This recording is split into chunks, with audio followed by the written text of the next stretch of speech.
aliança. A justificação pela fé, como também qualquer outra doutrina que seja essencial à fé cristã, elas são mais do que necessárias, não apenas para a nossa formação, seja ela intelectual, como também de convicção teológica, mas aqui a justificação pela fé ela é fundamental à nossa vida prática, principalmente quando nós passamos por situações como a de Abraão. A nossa atenção para que entendamos o que Gênesis 15, verso 6 nos ensina sobre a justificação de um crente da antiga aliança. E já me adianta dizer, da mesma forma, ou foi da mesma forma que um crente da nova aliança. Não há diferença nenhuma.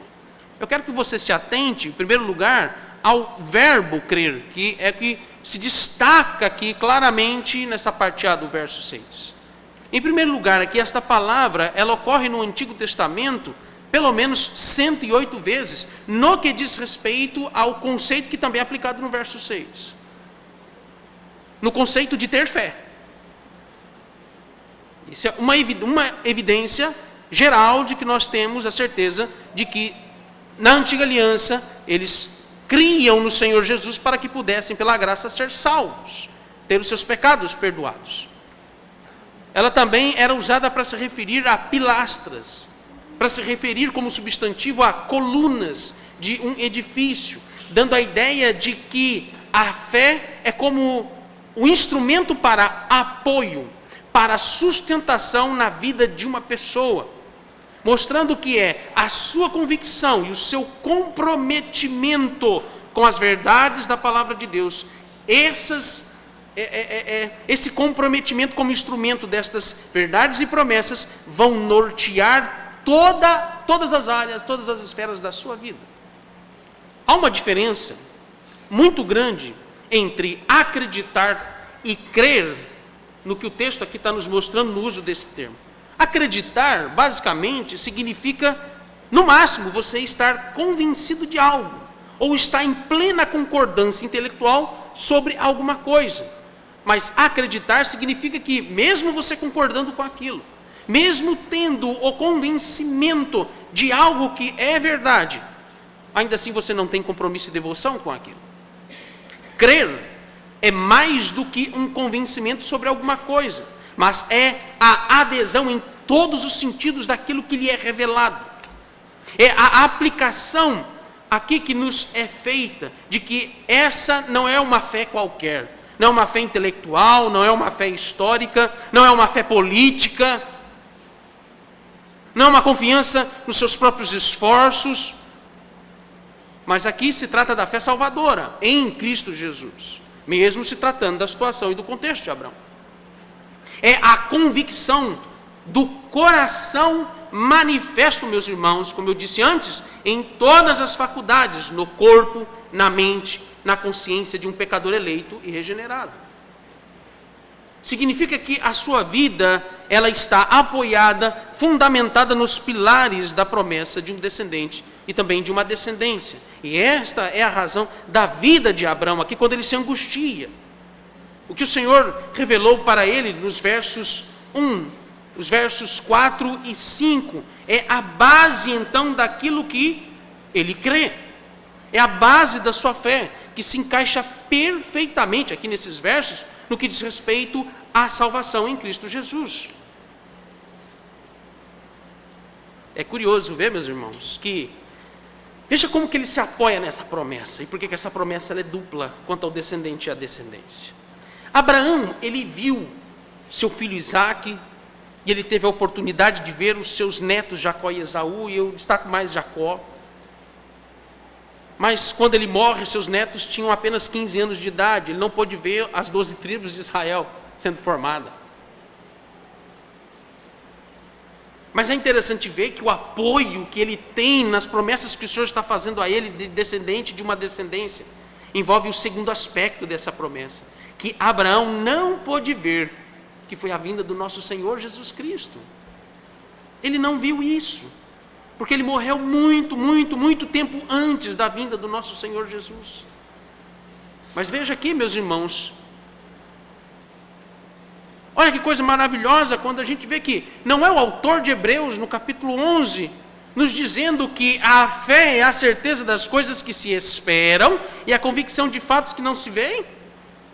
Todos os crentes da antiga aliança, todos eles não viram nosso Senhor Jesus nascer. E o que mais eles ansiavam e esperavam era a vinda desse descendente. Para não dizer todos, eu estou exagerando, porque na verdade quase todos.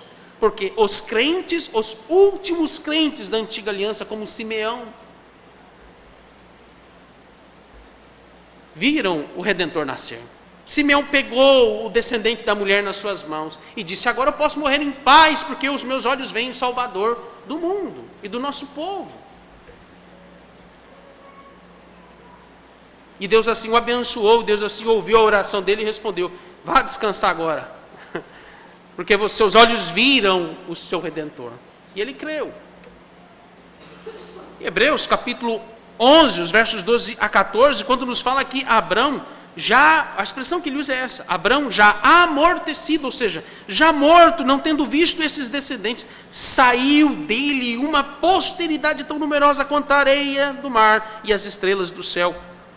E como bem disse o puritano John Owen, abre aspas, crer não é apenas uma condição da mente, mas é um ato do coração. Agora a segunda parte, a parte B do verso 6, quando nos leva agora aqui o que vem a ser de fato a justificação. A justificação, antes de mais nada, você precisa lembrar que a justificação ela é parte da operação da salvação por completo. Então, quando você pensa a salvação, a aplicação da salvação nos eleitos, você deve lembrar que uma das coisas que Deus realiza para que haja salvação é a justificação. Temos eleição, regeneração, justificação, a vocação eficaz, a conversão, a adoção e a santificação. E esperamos agora a nossa glorificação. Mas aqui está a justificação. Então vejamos agora na parte B, que nos fornece aqui sobre a justificação de Abraão. Se ele creu, por implicação está nos dizendo que ele foi justificado, ele foi imputado para a justiça. Preste bem atenção na forma como o texto está bem escrito aqui. Foi imputado para a justiça. O que Moisés está nos mostrando é que a justificação é um ato soberano de Deus em Abrão, e por isso Abrão creu no Senhor. Note aí o nome pactual de Deus relacionado com a fé de Abrão. Todas as vezes, isso aqui é importante nós ressaltarmos, todas as vezes que o Senhor se revela pactualmente, é porque Ele está dando garantias, é porque Ele está dando segurança da sua promessa. Por isso o aspecto pactual aparecendo aqui no capítulo 15. Até porque, me adianto a uma rápida informação no capítulo 15, se você observar então que a partir do verso 7 até o final do capítulo 15, no verso 21, você percebe que a forma como está descrito, em que o verso 6 é o divisor de águas entre Deus ter se revelado a Abrão, ou seja, primeiro vem a palavra de Deus anunciando a promessa. Em sequência vem, como resposta, porque a palavra de Deus não volta vazia, aquele que recebe a promessa, ele crê no Senhor e ele é justificado pela fé. E agora, a partir do verso 7 ao verso 21, nós temos Deus estabelecendo uma confirmação do que Ele prometeu. Se você percebe que isso é muito semelhante ao modo como nós somos inseridos na família da aliança. Primeiro vem a pregação da palavra que nos chama e nos convoca a arrependermos dos nossos pecados, a estarmos convictos de que nós somos pecadores, a se curvar diante do Senhor e clamar para que Ele tenha misericórdia de nós. E Ele nos chama pela sua palavra e nos mostra a sua promessa de redenção por meio do Evangelho. E então nós cremos, somos justificados e por implicação, nesse processo, nós somos confirmados na fé em Cristo Jesus, por meio de um sinal da aliança, que é o batismo. E por seguinte, até que Jesus volte à ceia do Senhor. É exatamente esse o enredo, é isso que está acontecendo aqui em todo o capítulo 15. Por causa da promessa que Deus havia feito, foi Abraão que viu em Deus justiça, meus irmãos. Por isso é o sentido dessa expressão, quando eu falei, atente-se ao modo como o verso 6 vai dizer, e isso lhe foi imputado para a justiça. A forma como o texto no verso 6 está construído, essa frase, está nos dando um indicativo de que algo no futuro vai manifestar por completo a justiça de Deus. Olhe de novo o texto. Isso lhe foi imputado para a justiça vindoura, ou seja, nos indicando um evento no futuro. A palavra justiça, ela entra nesse sentido de que, por causa da promessa que Deus havia feito, Abraão então olha para Deus e ele vê, esse Deus é justo. E ele então confia a sua vida somente no Senhor, porque Deus é justo, Ele não mente. Eu creio que, nesse momento, nós precisamos sistematizar o conceito bíblico aqui de justificação. Primeiro, entenda que a justificação, de forma muito simples, meus irmãos, e objetiva, significa um ato judicial de Deus em nos aceitar na presença dEle por meio da justiça perfeita. Ou seja, o que é a justiça perfeita aqui? Obediência e sacrifício.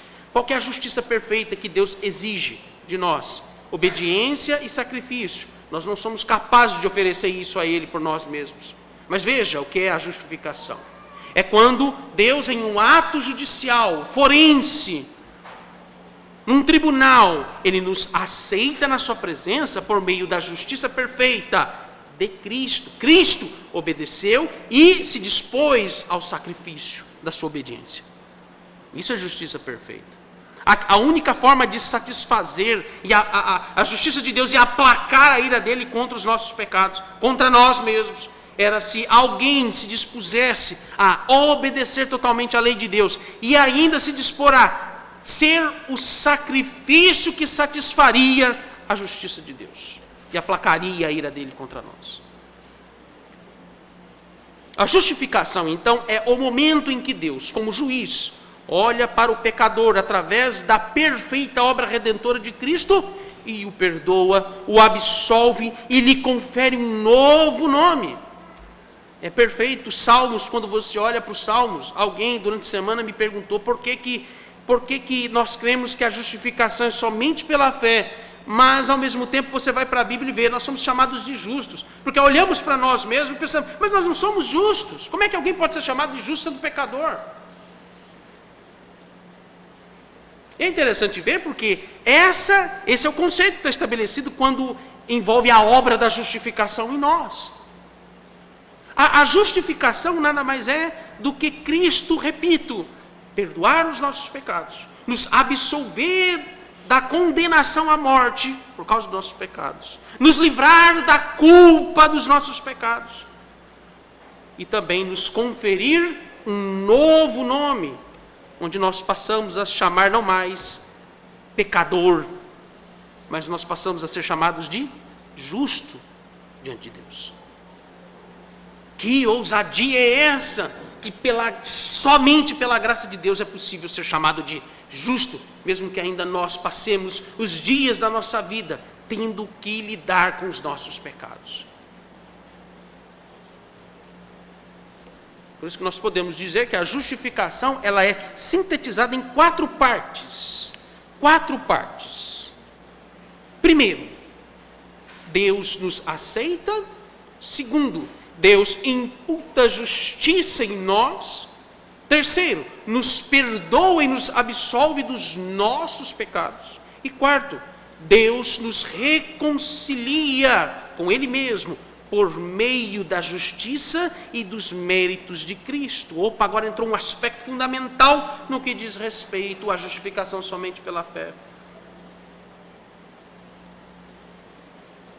É Cristo. Os méritos dele, como a obra e o sacrifício dele, que é suficiente, como também foi necessário para que Deus viesse se satisfazer, para que então na sua justiça, esmagando o seu próprio filho, ele viesse nos poupar e dizer, e no meu filho, por meio dele, eu vos declaro justos.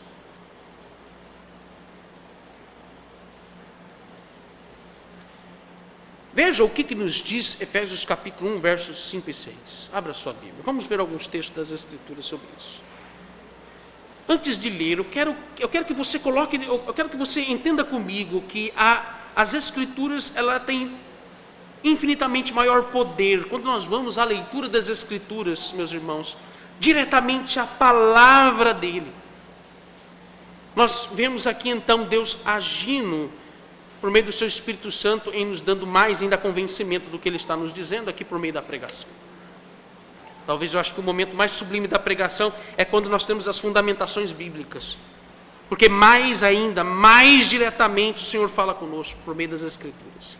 Olha o que Efésios capítulo 1, versos 5 e 6 nos diz sobre isso. Quando ele vai dizer, esse texto se refere ao primeiro ponto no que diz respeito à nossa justificação. Quando nos diz que Deus nos aceita e também ele imputa justiça. Olha o que o texto diz. Nos predestinou para ele, para a adoção de filhos, por meio de Jesus Cristo, segundo o beneplácito da sua vontade, para louvor da glória da sua graça, que ele nos concedeu gratuitamente no amado. Aqui está o fato de Deus nos aceitar em Cristo. Veja também Romanos capítulo 3, os versos 21 a 26. Abra sua Bíblia em Romanos 3, os versos 21 a 26.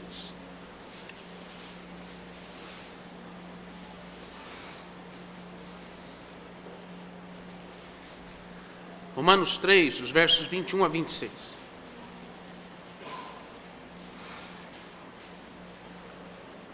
Ele diz: mas agora, sem lei, se manifestou a justiça de Deus, testemunhada pela lei e pelos profetas. Justiça de Deus mediante a fé em Jesus Cristo, para todos e sobre todos os que creem. Porque não há distinção, pois todos pecaram e carecem da glória de Deus, sendo justificados gratuitamente por sua graça, mediante a redenção que há em Cristo Jesus, a quem Deus propôs no seu sangue, como propiciação mediante a fé, para manifestar a sua justiça, por ter Deus, na sua tolerância, deixado impunes os pecados anteriormente cometidos, tendo em vista a manifestação da sua justiça no tempo presente, para ele mesmo ser justo e o justificador daquele que tem fé em Jesus. Como agora também um texto do Antigo Testamento, muito conhecido, do Salmo 32, verso 1, quando nos fala também que na justificação acontece o perdão dos nossos pecados. Deus, na justificação, é que Deus perdoa, veja, Ele não perdoa apenas os pecados de hoje. Alguns acreditam que Deus, Ele perdoa os pecados de hoje se nós confessarmos. E os pecados que não foram confessados, Deus então não perdoa. E assim então você perde a salvação. Não é isso que as Escrituras nos ensinam. A justificação, antes de tudo, é uma obra completa, porque se ele diz que na justificação ele perdoa todos os nossos pecados, significa que na morte de Cristo, todos esses pecados foram colocados sobre ele. Todos os pecados de todos os eleitos, do passado, do presente e do futuro. Dos pecados mais cabeludos que você possa ter cometido contra Deus, daqueles que você pode considerar, nem mesmo que parece pecado, mas é pecado, porque, como nós vimos pela manhã, tudo que não está em conformidade com a lei de Deus é pecado. Não é apenas o que deliberadamente fazemos contra Deus, mas é pecado também qualquer coisa mínima que seja.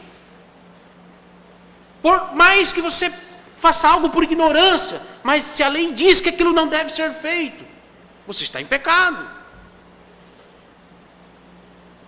Então veja que agora na justificação todos os pecados são perdoados. Olha o que o Salmo 32, verso 1 diz: bem-aventurado aquele cuja iniquidade é perdoada, cujo pecado é coberto. Bem-aventurado o homem a quem o Senhor não atribui iniquidade, em cujo espírito não há dolo.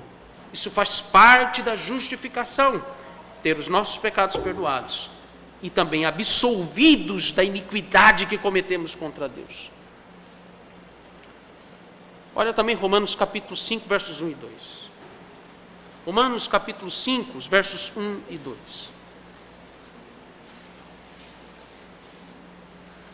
Nos diz assim: justificado, pois, mediante a fé, temos paz com Deus por meio do nosso Senhor Jesus Cristo, por intermédio de quem obtivemos igualmente acesso pela fé a esta graça na qual estamos firmes e gloriamo-nos na esperança da glória de Deus. Quando o apóstolo Paulo ele escreve o capítulo 5 de Romanos, essa carta aos Romanos, aqui no capítulo 5, até o verso de número 11, ele vai tratar dos frutos da justificação. E ele começa falando que o primeiro fruto da justificação, o primeiro benefício que recebemos na justificação, aliás, o primeiro benefício que é mencionado, mas ali é o quarto que nós mencionamos, é que justificados mediante a fé em Cristo, nós temos paz com Deus. O que ele quer dizer com a palavra paz é reconciliados com Deus. Isso faz parte da obra da justificação. Agora veja o que o nosso catecismo maior, na pergunta 70, nos diz sobre o que é a justificação. Ele diz o seguinte: justificação é um ato da livre graça de Deus para com os pecadores, no qual ele os perdoa, aceita e considera justas as suas pessoas diante dele, não por qualquer coisa neles operada, nem por eles feita, mas unicamente pela perfeita obediência e plena satisfação de Cristo, a eles imputada por Deus e recebidos somente pela fé. Veja aí que de forma muito simples e resumida, o que o catecismo considera neste ponto, quando imputar justiça significa que Deus ele atribui, ou seja, Deus acredita sua justiça em nós. Significa que os nossos pecados são atribuídos ou computados na conta de Cristo por meio da sua obra redentora. E a justiça de Cristo é computada positivamente, é atribuída ou creditada a nosso favor. Eu vou repetir esse ponto porque ele é fundamental no que diz respeito à justificação. Imputar justiça significa que os nossos pecados são colocados na conta do nosso Senhor Jesus. Ele assume, ele é o fiador, ele assume todas as dívidas e os danos dos nossos pecados. E em troca o que ele faz, porque só Deus para fazer isso mesmo, em troca ele faz com que a sua justiça e os seus méritos, por causa do seu sacrifício, por causa da maldição dos nossos pecados sobre ele então faz com que tudo isso, por meio da sua justiça, atribua a nós, ou credite na nossa conta. Ele dá o crédito. Ele não debita, ele credita. Ele dá o crédito a nosso favor da sua justiça. Ele nos autoriza a dizer que nós somos justos por causa dele e por meio dele. Eu quero voltar com você à parte inicial do sermão quanto à pergunta: qual é a relação da doutrina da justificação pela fé com os problemas que nós enfrentamos na nossa vida? Primeiro, meus irmãos, a primeira de todas as coisas que nós devemos lembrar é o risco de cometer os mesmos erros que Abraão por vezes cometeu, de querer agir com justiça própria diante de Deus em situações inclusive difíceis. A prova disso, se me permita mencionar mais uma vez, é quando, primeiro, Abraão ele tentou resolver o problema da sua parentela, os convencendo a ir com ele para Canaã, e Deus havia dito: só vai você e a sua esposa e os seus servos. Onde Abraão, aqui, ele tentou convencer os seus parentes da sua fé. E nós não podemos fazer isso. Segundo, quando Abraão tentou salvar por si mesmo e pelos esforços a sua família e toda a sua casa da fome que estava ali na região de Canaã. E ele então, em vez de confiar na promessa do Senhor, ele vai para o Egito. E isso nos mostra que ele confiou na fartura e na prosperidade do Egito. Ele viu no Egito a sua salvação. Terceiro, quando Abrão, ele insistiu em manter seu sobrinho Ló com ele. E nisto, Abrão achou que ele poderia mudar o coração do seu sobrinho, ou que ele poderia convencê-lo a não fazer uma escolha ruim para a sua vida. Mas Deus entrega Ló para o seu próprio coração, porque a salvação pertence ao Senhor, o convencimento dos pecados pertence ao Senhor. Isso é uma coisa muito importante que deve ser aplicada aqui a nós. Talvez um cônjuge nosso, talvez um parente nosso, um filho, uma filha, um pai, uma mãe, seja quem for, um irmão nosso, uma irmã nossa, que ainda não está convencido dos seus pecados, por mais que você tente, se esforce, tentar convencê-lo, não é você quem faz isso. A nossa única tarefa é confiar no Senhor, para que Ele, que é o dono da redenção e da salvação, convença o homem do seu pecado. Nós não temos esse poder.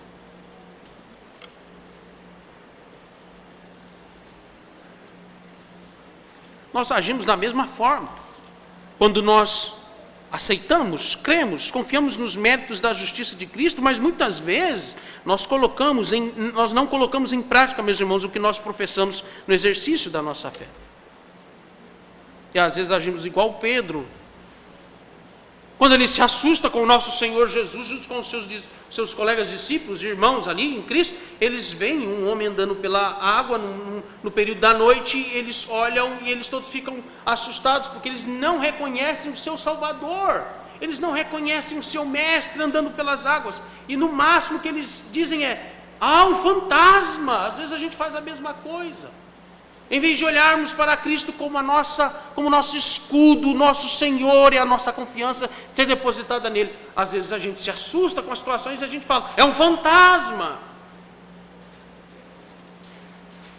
E Pedro foi mais uma vez colocado em teste quando ele pela segunda vez vacila. Quando ele diz, eu quero ir até onde o Senhor está, eu quero saber se realmente é o Senhor.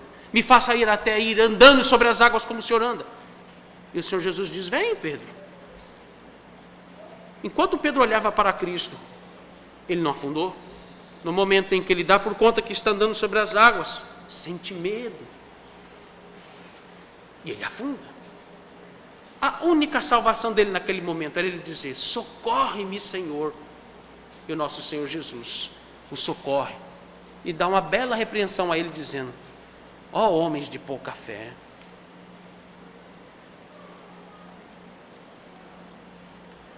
E da mesma forma o Senhor Jesus está nos dizendo também, quando vacilamos no exercício da nossa fé, porque o medo sobressai a nossa fé muitas vezes, Ele vai nos dizer,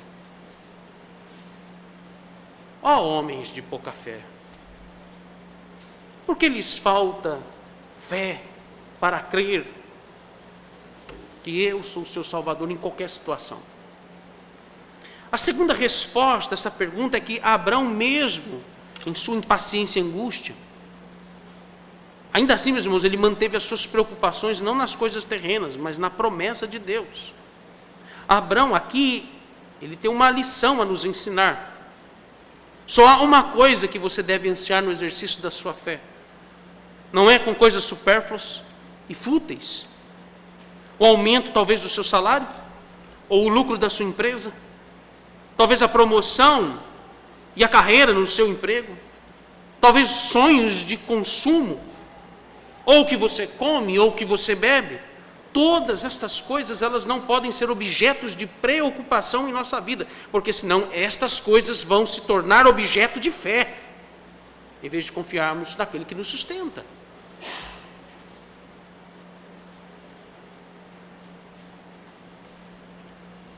Mas em meio a todas estas coisas, seja na abundância, seja também na falta delas, o objeto da nossa fé é a promessa do descendente da mulher, que você fique sem nada, mas que Cristo seja tudo em sua vida e que você confie nele. Terceira resposta que nos é dada na relação da justificação pela fé em meio a situações de dificuldade é que por sermos instáveis no exercício da nossa fé, Deus graciosamente sustenta imutavelmente a nossa condição de justo. Olha que coisa maravilhosa isso.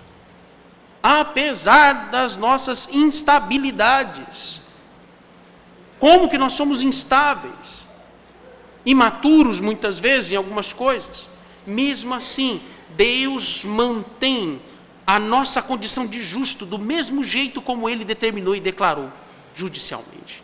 É por isso que a nossa justificação não é pelas nossas obras, mas é pelos méritos e a justiça de Cristo, meus irmãos, porque se nós fôssemos justificados pelas nossas obras, nós nem mesmo haveria justificação, nem mesmo haveria salvação, por causa da nossa inconstância, porque constantemente, se alguma coisa que constantemente acontece na nossa vida é o pecado. E nisto os problemas e tribulações da vida servem para nos mostrar que nós somos instáveis, volúveis, mas que a nossa justificação pela fé em Cristo é proveniente, como também é sustentado pela graça de Deus. Quarto lugar, e por implicação da terceira aplicação que nós acabamos de ver, entenda que a fé não é a razão da nossa justificação, mas a fé é apenas o instrumento ou meio pelo qual nós somos justificados. A base da nossa justificação, em primeiro lugar, é a graça de Deus nos méritos e justiça de Cristo. Cristo é a razão da nossa justificação, como também foi com Abraão. Contudo, aqui, a fé, ela é necessária, ela é indispensável para que sejamos justificados por Deus. Porque a fé, meus irmãos, em primeiro lugar, é o meio pelo qual nós estamos convictos dos nossos pecados, convictos da nossa miséria e da nossa incapacidade de sermos restaurados, da nossa condição pecaminosa e irreversível. Em segundo lugar, a fé é o meio pelo qual nós cremos na promessa do Evangelho, mas também nós descansamos em Cristo e na sua justiça.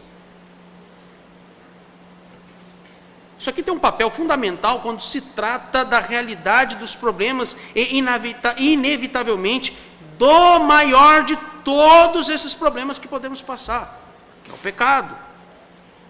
O maior de todos os problemas que enfrentamos ainda é o pecado que se manifesta em nós. E essa é a razão da nossa justificação. A justificação somente pela fé em Cristo não é por razão de coisas terrenas e materiais. E esse é o problema da teologia da prosperidade, que afeta uma questão essencial da fé cristã.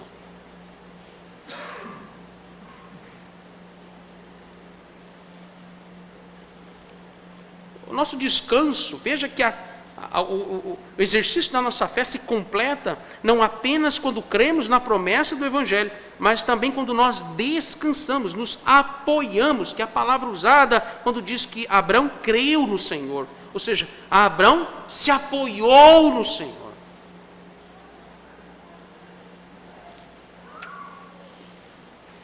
Em geral, os nossos maiores problemas são os nossos pecados. Os que mais nos trazem desgaste no coração, meus irmãos, são problemas de ordem pecaminosa, porque alguns deles nos acompanham muitas vezes por um longo período da nossa vida.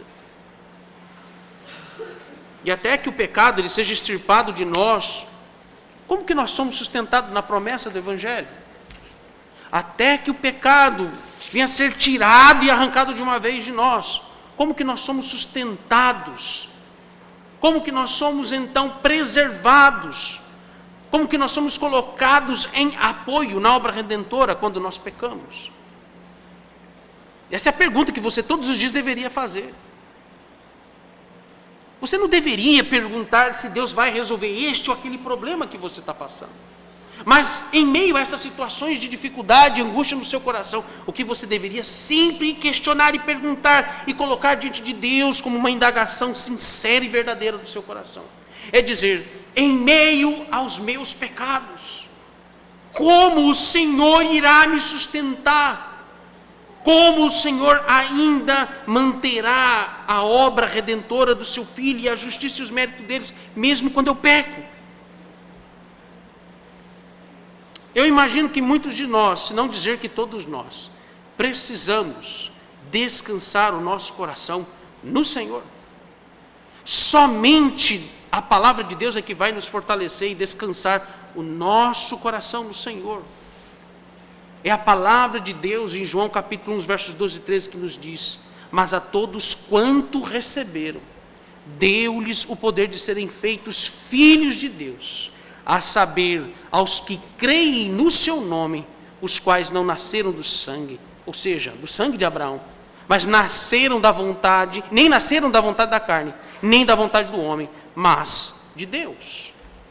A mesma palavra, a mesma revelação de Deus em nós, a Filipenses capítulo 3, verso 8 e 9, quando ele nos diz: sim, deveras considero tudo como perda, por causa da sublimidade do conhecimento de Cristo Jesus, meu Senhor, por amor do qual perdi todas as coisas e as considero como refúgio para ganhar a Cristo e ser achado nele.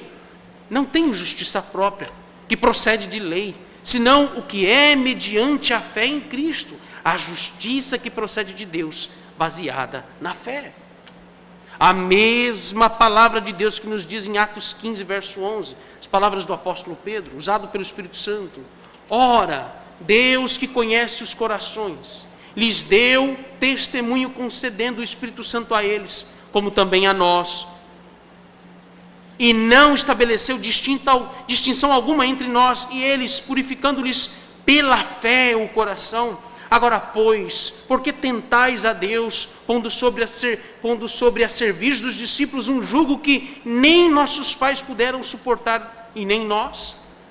Mas cremos que fomos salvos pela graça do Senhor Jesus, como também aqueles o foram. O próprio apóstolo Pedro dizendo: os crentes da antiga aliança foram salvos também pela graça e foram justificados pela fé.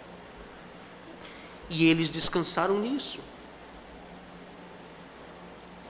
Por fim, assim como Abrão ouviu a voz de Deus e pela fé ele descansou seu coração na promessa do Senhor, as mesmas palavras que Deus diz a Abraão no verso 1, e isso lhe serviu como apoio para que ele pudesse crer no Senhor, as mesmas palavras também são ditas aqui a cada um de nós: não temas, não tenha medo, porque eu sou o teu escudo, eu sou a tua salvação, e o seu galardão será sobremodo grande. Uma última aplicação que eu quero fazer, me veio à mente isso agora, e serve em certa medida de uma pastoral para todos nós. Meus irmãos, como que, infelizmente, a nossa fé ela é tão pequena, quando os problemas do mundo nos impõem uma preocupação desnecessária. E eu estou dizendo isso por causa do que tem acontecido nas 2 últimas semanas, no meio político, meio econômico. E é natural que nós devemos ficar agitados com as coisas como elas estão acontecendo. Como que, infelizmente, a nossa fé ela fica tão pequena quando os problemas do mundo desnecessariamente nos impõem uma agenda que nos distancia das promessas de Deus e das ordenanças, nos distancia dos meios de graça,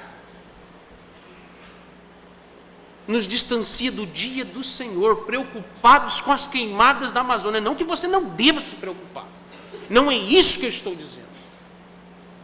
Mas o que eu quero dizer, e que você me entenda, que todo e qualquer problema, por maior que ele seja qual for a dimensão das crises que podem acontecer nesse mundo, essa não deve ser a sua maior preocupação. Você não deve sacrificar o dia do Senhor, ou qualquer outra ordenança ou meio de graça que Ele nos dá para fortalecimento da nossa fé, por causa de uma agenda estabelecida e provocada e que gera mais problemas ainda para nós.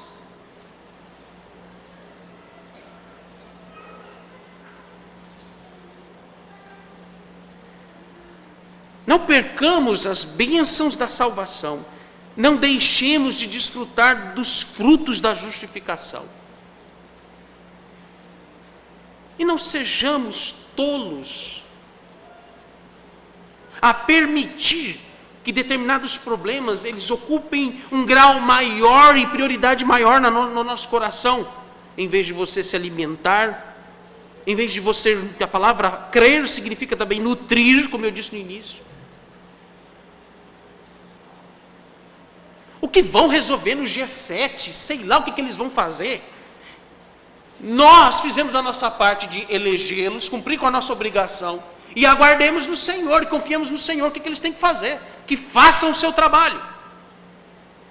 Não cabe a nós nos preocuparmos além do que devemos com as coisas que têm acontecido no mundo. E confiemos mais no Senhor. Exercitemos mais a nossa fé nas promessas do Senhor. Amém.